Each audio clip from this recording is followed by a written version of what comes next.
www.radiovissou.fr.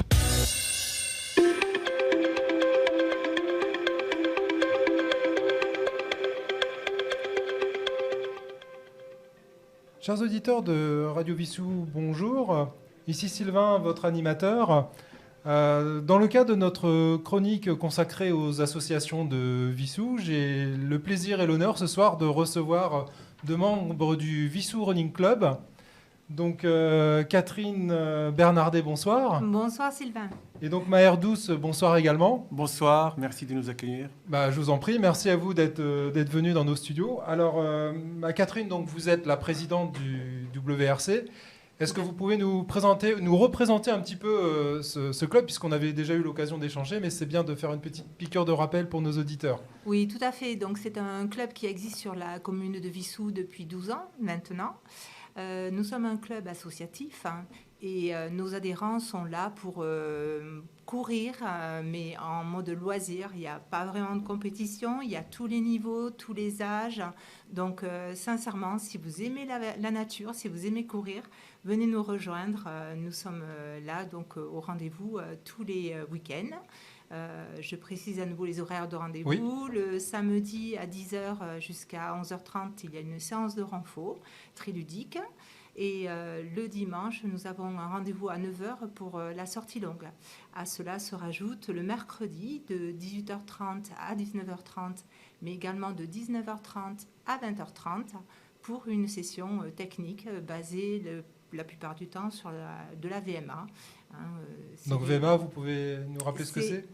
On travaille sur des exercices qui consistent à aller par fraction assez rapidement et faire un petit repos après. Donc D'accord. ce travail en fractionné va augmenter la capacité de l'organisme à accepter l'oxygène et l'envoyer dans les muscles tout simplement. Donc on travaille le cardio. Et aussi, ça permet d'augmenter sa vitesse de déplacement, donc pour les sessions futures. D'accord. Vous pouvez nous rappeler vos effectifs cette année combien vous êtes ? Alors, à peu près actuellement, d'inscrits officiels, on est une cinquantaine. Il y a encore des retardataires, mais on tourne autour d'une cinquantaine d'adhérents. Les inscriptions reprennent au mois de septembre, c'est ça ? Alors, les inscriptions ont déjà repris à la journée des associations. Oui, d'accord. Au forum, on a eu pas mal de visites. Oui, c'est l'occasion de renouveler l'abonnement, en fait. C'est ça. Et cette année, il y a pas mal de nouveaux. Donc, c'est sympa. Du coup, on a de nouvelles têtes, de nouvelles connaissances. Et c'est vraiment sympathique de se retrouver donc, aux entraînements. Et du coup, vous êtes en nombre d'hommes, de femmes, de tranches d'âge, c'est assez varié ? Alors, c'est vraiment très varié. Je pense qu'il y a autant d'hommes que de femmes. D'accord. Et au niveau des tranches d'âge, je crois que la Benjamin a une vingtaine d'années. D'accord. Et notre vétéran, on va dire, a bientôt 75 76. ans. 76 maintenant, Oui. 76. Roger, qui est notre Notre exemple. Notre exemple à tous, oui. Vous avez eu l'occasion de participer déjà à des compétitions là, en ce début d'année, cette reprise ? Alors, au niveau compétition, il y en a une qui se prépare pour ce week-end. C'est les 20 km de Paris. D'accord. Voilà. Et sinon, donc, après, je laisserai la parole à Maher. Oui, parce qu'on va parler d'un événement qui aura lieu bientôt. Mais par ça. je pense, par exemple, il y avait de mémoire, il y avait le demi-marathon de Paris-Versailles. Ah, le Paris-Versailles. Le Paris-Versailles, pardon, oui, il y a 15 jours. Oui, Paris-Versailles, on n'a pas participé cette année. D'accord. On a préféré participer aux 20 km de Paris parce que ça tombe bien dans la préparation de marathon d'Athènes qu'on va courir au mois de novembre. D'accord. Alors justement, sans transition, parlons de cet événement puisque vous êtes aussi là pour nous en parler. Donc Maher, vous êtes l'organisateur en quelque sorte, le géo, comme vous me disiez en préparant cette émission de cet événement. Est-ce que vous pouvez nous en dire un peu plus ? Oui, tout à fait. Donc, au sein de Vissou Running Club, on a, pour chaque course, on a un gentil organisateur qui organise la course au sein du club, qui cherche à inciter les membres du club de participer. Donc, cette année, on a choisi le marathon d'Athènes. C'est un marathon assez symbolique. C'est un des marathons le plus important au monde. Pas uniquement par son aspect, je dirais, grandiose de la ville, mais surtout par son côté historique et symbolique. Voilà. Puisqu'il s'agit du parcours de marathon. Tout à fait. Donc ce marathon-là, il part de la ville de Marathon. Oui. Et l'arrivée, il se passe au fameux stade d'Athènes, stade de marbre, où ont eu lieu les premiers Jeux olympiques modernes de notre époque, de 1896. D'accord. Donc il a une signification historique et symbolique. Beaucoup de monde connaissent le marathon de New York, etc., par l'aspect grandiose de ce marathon. Mais ce marathon aussi, là, il y a beaucoup de gens qui participent. Il y a pas loin de 50 000 personnes. D'accord. Et donc, cette année, on est 9 coureurs de Wissous Running Club à participer. C'est presque la première fois où on participe autant nombreux à un marathon international. Oui, en dehors de la France. D'accord. Donc voilà. Et comment ça se passe alors, au niveau de la logistique pour partir? Vous partez plusieurs jours à l'avance? Comment vous organisez? On va partir le vendredi. Donc le marathon aura lieu le 13 novembre, le dimanche. Et puis on rentre le lundi. Ça tombe bien, il y a le week-end du 11 novembre. Voilà, en plus. tout à fait, ça tombe bien. Donc, on a organisé notre voyage. On part avec la compagnie Transavia. Et puis, donc, on avait deux possibilités, ou bien passer par des agences de voyage ou faire tout nous-mêmes. On a fait tout nous-mêmes. Tout vous-même, d'accord. Oui, ça a permis de réduire un peu le coût. Est-ce que vous avez prévu de repérer un petit peu une partie du parcours ou pas du tout? Comment va se passer votre... On a un membre du club qui nous a renvoyé une vidéo, je dirais, de cette course. Cette course de marathon d'Athènes, elle est assez exigeante dans le sens où ça monte un peu. J'allais y venir parce qu'on parle beaucoup des montées en ce moment. C'est l'actualité avec le fameux marathon des Jeux Olympiques de Paris 2024. Qui est sujet un peu à polémique. J'imagine que vous en avez parlé entre vous avec ce fameux dénivelé de 400 mètres. Oui. Donc là, en l'occurrence, c'est aussi un marathon qui est exigeant au niveau topo. Alors. Donc à partir du 20e kilomètre, ça monte jusqu'à peu près 300 mètres de dénivelé positif. Et après, à partir de 30 km, ça descend sur la ville d'Athènes. Oui. Et ce qui est bien, parce que quand on court de marathon, moi j'en ai fait 9, ça sera mon 10e marathon. Quand on court un marathon, le plus difficile, on appelle ça le mur du 30 km. Quand on arrive au 30 km, c'est le plus difficile. Et donc là, sur ce marathon-là, puisque au 30e, ça va descendre... Oui, mais il faut y arriver encore. Il faut y arriver. Parce que c'est effectivement, ça monte pendant 300 mètres avant. J'imagine qu'à partir du, je sais pas, c'est 25... Oui, à partir du 20e. Même ça monte. Dès le 20e. Ouais. D'accord, il va falloir doser son effort. Voilà, il faut savoir gérer son effort.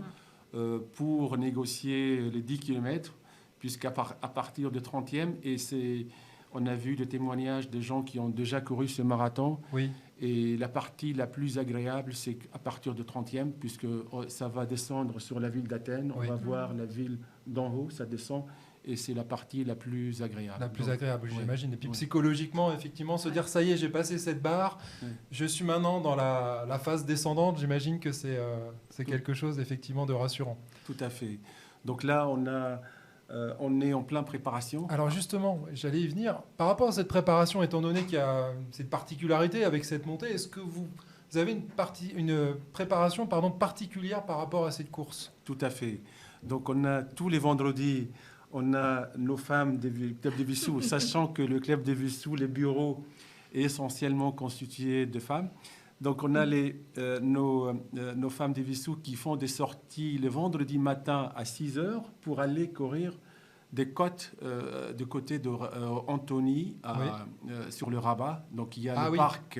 Il y a le parc là-bas. Donc, le parc de l'Aurore. Oui, le parc de l'Aurore. D'accord, et la montée. Oui, d'accord. Donc, on fait 12 fois. Moi, je ne suis pas aussi courageux d'aller courir à 6 heures du matin, mais je fais ça à midi. Donc, on a mis en place cette préparation pour préparer éventuellement cette partie montée. Cette partie montante, d'accord. Donc, toutes les semaines, on fait au moins 10 km de côte pour s'entraîner par rapport à ça. D'accord, oui. Donc, en fait, à chaque épreuve, en fait, effectivement, vous adaptez votre préparation. Oui. Voilà. D'accord. Écoutez, c'est un beau projet, et en tout cas, on vous souhaite bonne chance. Est-ce que vous avez des objectifs alors individuel ou même collectif? J'imagine que le premier, c'est de terminer, forcément. Ouais. Donc, effectivement, il est tellement exigeant, ces marathons-là, c'est qu'il faut être un peu modeste, ne pas fixer des objectifs en termes de temps, etc. Il faut savoir les négocier pour le finir en bon état. Parce que beaucoup de gens qui ont fait ça, ils ont dit que c'est assez difficile à monter. Donc, moi, si j'arrive à mon meilleur temps sur un marathon, c'était 4h17. Si j'arrive à faire ça, ça serait bien. D'accord. En termes de marathons particuliers, justement, dans vos expériences, quels ont été les marathons les plus particuliers que vous ayez déjà fait jusque-là, aussi bien l'un comme l'autre? Alors, de mon côté, moi, j'ai fait 5 marathons de Paris, 2 Médoc et 1 Nice-Cannes. J'ai bien aimé Nice-Cannes parce qu'on court au bord de la Méditerranée. Ouais. C'est très joli et c'est là où j'ai fait mon meilleur temps. Et puis, je laisse Catherine parler du marathon des Médoc. Le fameux marathon du Médoc. Voilà. Donc, à mon actif, j'ai 4 marathons du Médoc, qui est un marathon très festif, Oui. puisque en général, on le court en 6h30. Oui, faut préciser quand même à nos auditeurs que voilà, il n'y a pas que de la course, il y a aussi de la gastronomie et des bons breuvages. On passe au travers de 22 domaines. 22 viticole. Châteaux, domaines viticoles, donc avec à chaque fois une dégustation. Ce n'est pas une obligation, bien évidemment, mais dans le club, on a un adhérent qui a vraiment goûté à toutes les dégustations. Et comme il était assez fort, il arrivait à nous rattraper à chaque fois. Donc, on a tous fini ensemble par la suite. Alors, et ça allait. Et c'est quoi la préparation particulière pour ce marathon du Médoc? Alors, c'est une préparation particulière dans le sens où, bien en amont, on va discuter des déguisements. Et jusqu'à présent, on a toujours fabriqué nos déguisements nous-mêmes. Si bien que c'est tout un travail en amont de recherche des tissus, des idées bien évidemment, faire des essayages et c'est très festif même en amont du marathon parce qu'on se retrouve assez régulièrement pour cela. C'est le seul marathon où vous déguisez ou il y a d'autres marathons aussi parce qu'on en voit des fois certains effectivement qui ont des tenues un peu farfelues, mais en tout cas vous en l'occurrence c'est surtout sur ce marathon-là que vous préparez un déguisement, c'est bien ça? Tout à fait. Ouais. Il y a également une course qu'on aime bien faire, c'est la corrida de Thiers en décembre. Oui. C'est une course de 10 km, donc elle est accessible à beaucoup de monde. Et de ce fait, on y va en général assez nombreux et tout le monde est déguisé en Papa Noël ou Maman Noël. Oui. Et l'an dernier, on avait des chapeaux lutins, donc on arrivait à se retrouver dans la foule et c'était assez festif également. C'est une bonne ambiance.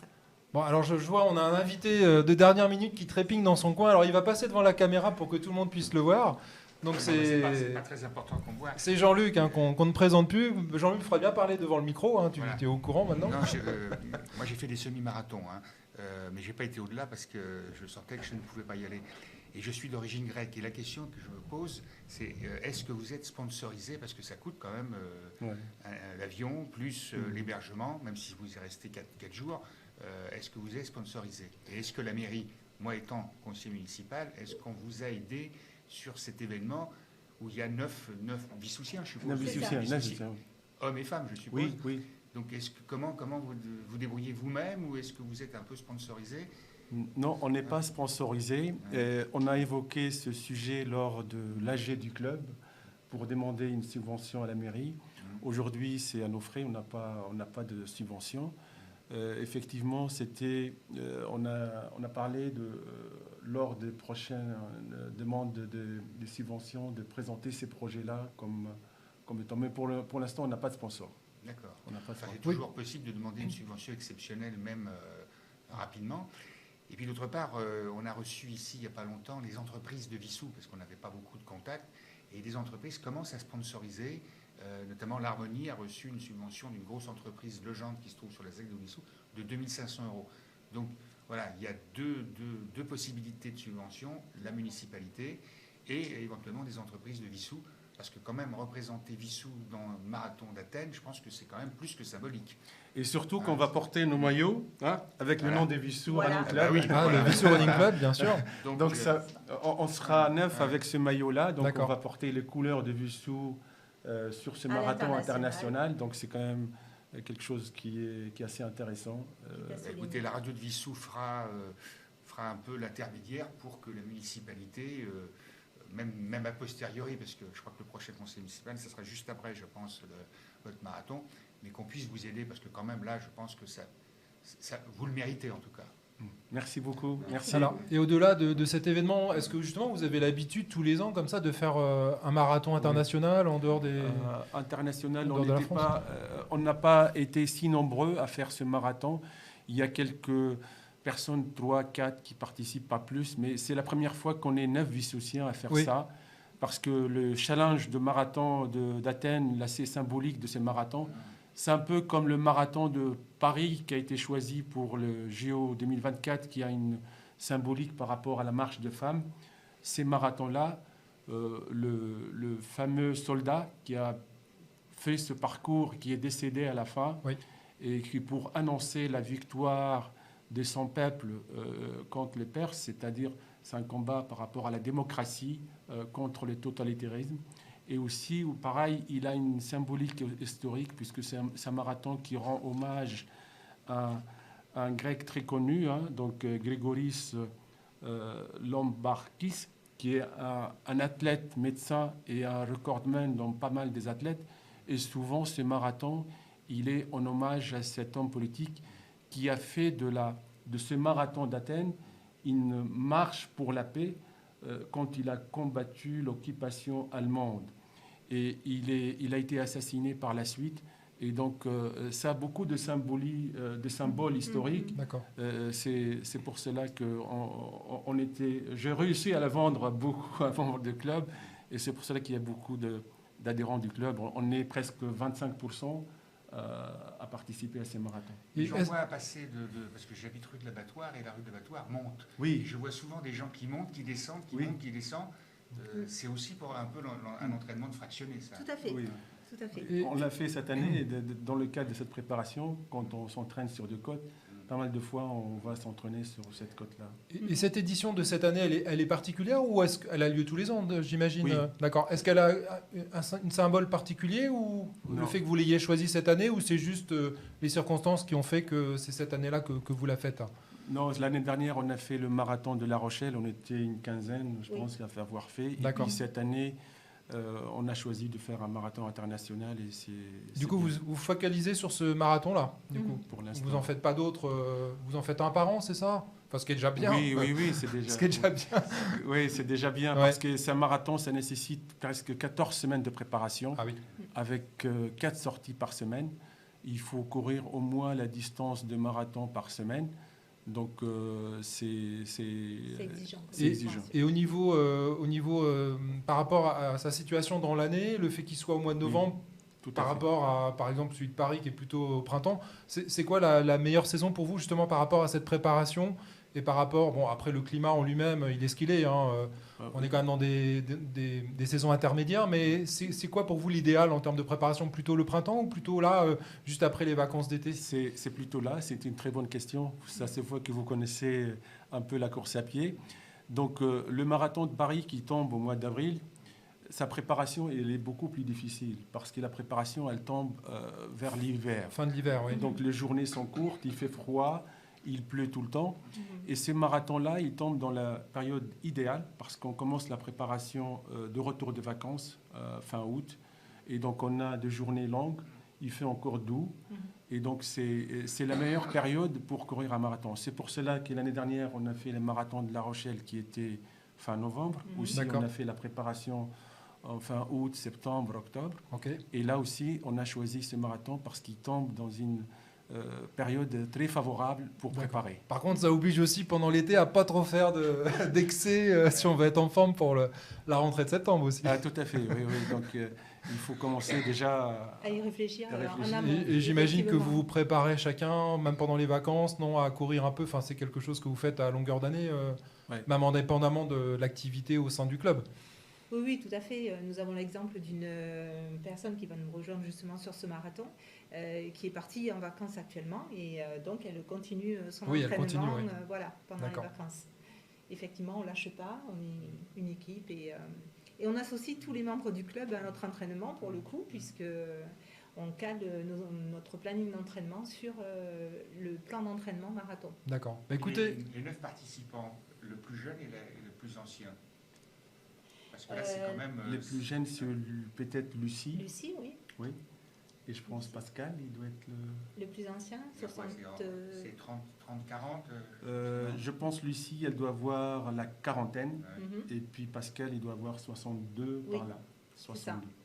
bon, ben moi, ce que je vous propose, c'est qu'une fois que vous aurez fait cette belle épreuve, c'est que vous veniez nous témoigner, nous décrire comment ça s'est passé, nous faire votre ressenti, et puis peut-être aussi nous apporter des photos, comme ça on pourra peut-être les diffuser sur notre page Facebook.